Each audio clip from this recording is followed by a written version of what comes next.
Aries, Sun, Moon, Rising, or Venus sign. Welcome po sa aking channel.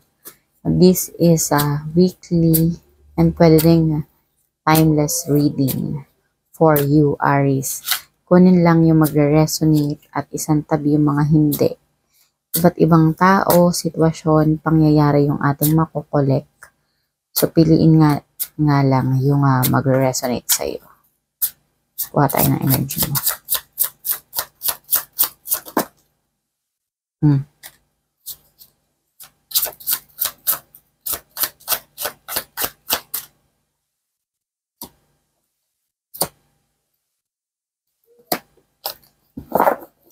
So, parang this week, no, parang nakaka-feel ka ng parang gulo sa isip mo or disharmony.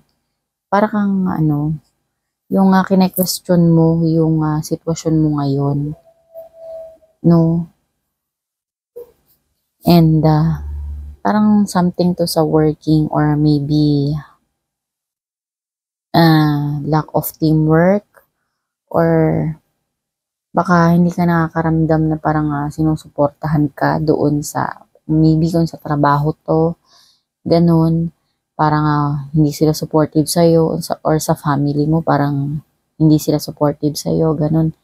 Sa parang sa grupo ninyo, parang yung nagkakaroon ng conflict o sa disharmony, ganun, may disharmony.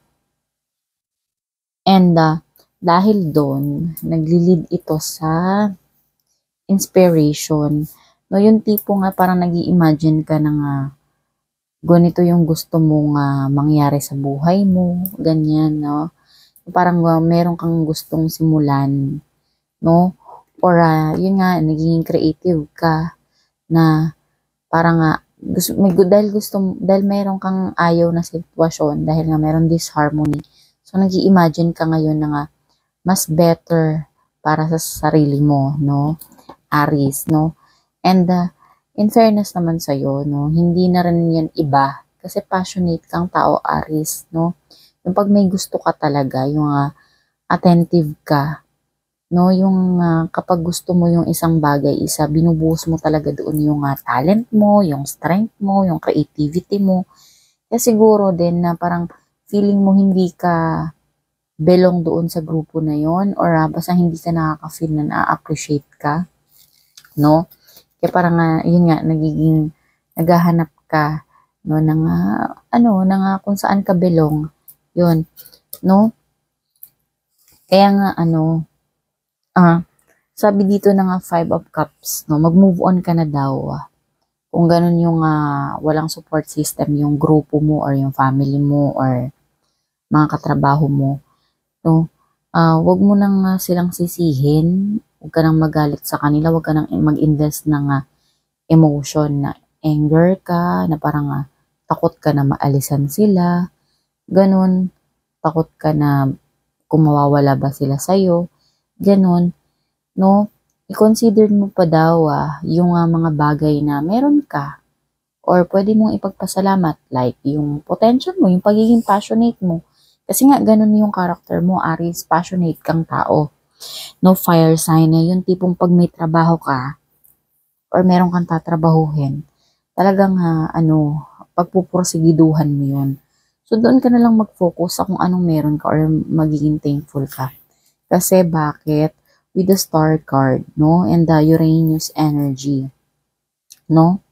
Na merong sudden change na mangyayari. Siguro baka dahil yun yung na-attract mo or dahil mabuti naman yung intention mo na hindi mo lang talaga na-feel na belong ka dun sa grupo na yon, no? Or hindi ka na-appreciate kaya naghahanap ka ng rason na pwede mong trabahuhin naman, no? Tatrabahuhin mo naman.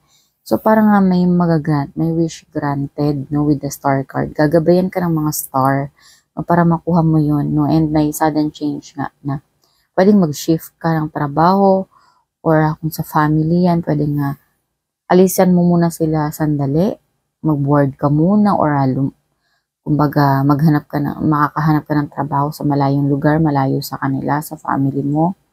Noon, and yung mamamanifest mo, tingnan mo kasi nagiging creative ka. Yung yun nga, parang eto na lang yung laman ng isip mo, no, para maka-escape doon sa parang disappointment na nararanasan mo this week or mararanasan mo this week, no?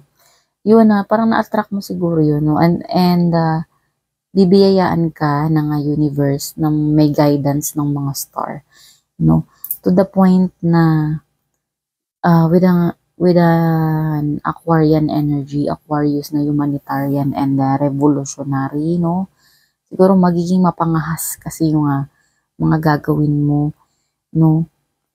Kaya, there din yung universe na biyayaan ka. And dahil doon, magkakaroon ka ng healing. Siguro malilimutan mo din tong sitwasyon na to, yung mga disharmony, no? Yung mga imbalances, no? Yung mga hindi ka na-appreciate, no? Kasi magkakaroon ka ng healing doon sa pupuntahan mo. No, doon sa lugar ba yan o sitwasyon na pupuntahan mo dahil meron kang aalisan, ganun, no? Makikita mo doon yung purpose mo, makikita mo doon yung kung ano yung talent mo pa, ganyan, basta parang magiging maganda yun ang vibe mo. At saka, dahil doon, di ba sabi ko nga may healing na mangyayari sa'yo. So, siguro mapapatawad mo din sila, ganun, at saka to the point na parang hindi mo naman sila kakalimutan, no? Na pag nag-move on ka na or totally nagkaroon ka na ng healing dun sa pupuntahan mo, di ba meron doon na parang nanghihinayang ka pa kasi, ganyan. Alam mo ba na na pwede mo silang tulungan, no? Or pwedeng kausap-usapin mo sila, ganun, nakakausap mo pa rin sila, nang kalmado ka na parang wala na sa'yo yung mga nangyari. Ganun. Na parang, ayun, no, nakikita mo ba yan yung tao? Ikaw yung tao, tapos ngayon dahil sobra-sobra ka nang binless, no? Marunong ka nang magbigay. Tingnan mo, nakikita mo parang puno na yung iyong cups, no, ng mga malilinis na tubig. So parang dinidilig mo na lang sa halaman yung mga sobra mong tubig at yung iba ay binabalik mo sa lawa or something sa dagat ba yan, something ganun. So ibig sabihin ganyan yung mga pagpapala sa'yo, sobra-sobra, no, Aries. So ano lang ano yun go with the flow, pero wag mo nang personalin kung meron mang imbalance sa inyo. Baka challenge lang yun sa'yo para sa mangyayari. Napaparating na mga opportunity. O, di ba? Sabi ko sa iyo Aries, no? Wag magkaroon ka ng tapang na harapin yung takot mo or siguro yung ba sa disharmony, no, yung baka takot ka mag-isa, takot ka na harapin yung unknown, no, yung hindi mo alam kung baka mas better pa na na-stuck ka dito kahit na may disharmony, ganun. No, magkaroon ka daw ng tapang, no, with the fire element, no, yun nga yung passion, na maging passionate ka nga, yun, no, and dito daw talaga matetest yung iyong faith, yung iyong pananalig, no, kung gaano ka ba nagtitiwala sa Poong May Kapal, Aries, no, yun, no, kahit na parang pinanghihinaan ka ng loob or nagkakaroon ka ng negative thoughts sa isip mo, ganun, pero panaigin mo daw sa'yo yung yung faith mo. Ayun, may boundaries dito. So mag-set ka talaga ng boundaries. So umalis ka muna dito. Kasi disharmony nga, merong disharmony. So hindi yun makakatulong sa'yo. Kasi alam mo, pag na-surpass mo to, Aries, no, kapag hinarap mo to ng katulad niyan, ng may courage, na may tapang, ng may pananalig, no? Sinigundahan ka na nga ng star card. Ito pa, lumabas na card sa'yo. Sinigundahan ka ng King of Cups. No, magiging emotionally balanced ka. Magiging King of Cups ka. Yung mayroon ka na nga leadership. Yun. Siguro hindi ka na-appreciate dito, pero naging stepping stone mo to para sa kung magiging ka in return. No, ayan, no, King of Cups na, King, pinakamataas na yan. No, yung ka na, may compassion ko na, kumbaga nakikita mo na kung bakit nila ginawa yun, hindi mo na sila hinuhusgahan, hindi mo na rin sinisisi yung sarili mo, or hindi ka na manghihinayang. Basta ang nakikita mo na lang is nangyari yun para sa magandang rason. At yung magandang rason ay para sa'yo. So, yun yung sinasabi sa'yo ng cards, Aries. So, kuha naman tayo ngayon ng mindful message. Ito yung may mga paalalang mensahe sa'yo, Aries, for this week.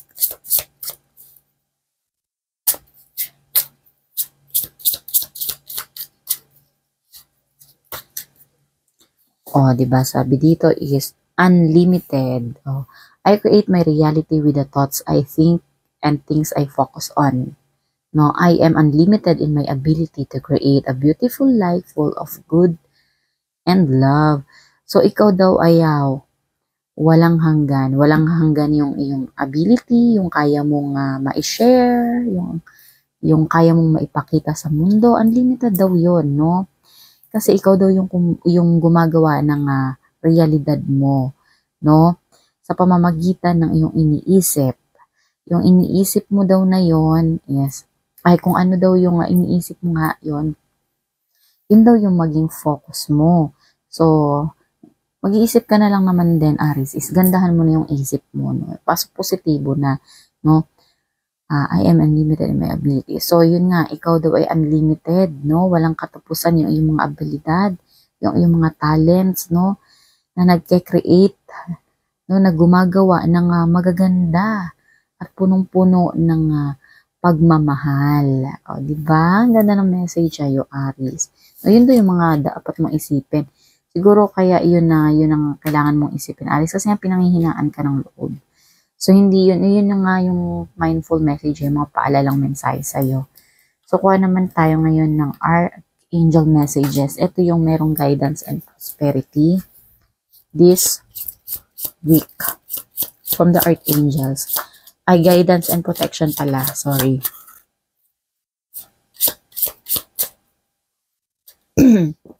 Oh, from Archangel Isaiah, no? It's a good time to give birth to a new ideas. Wow, parang sinisigundahan to mga cards mo.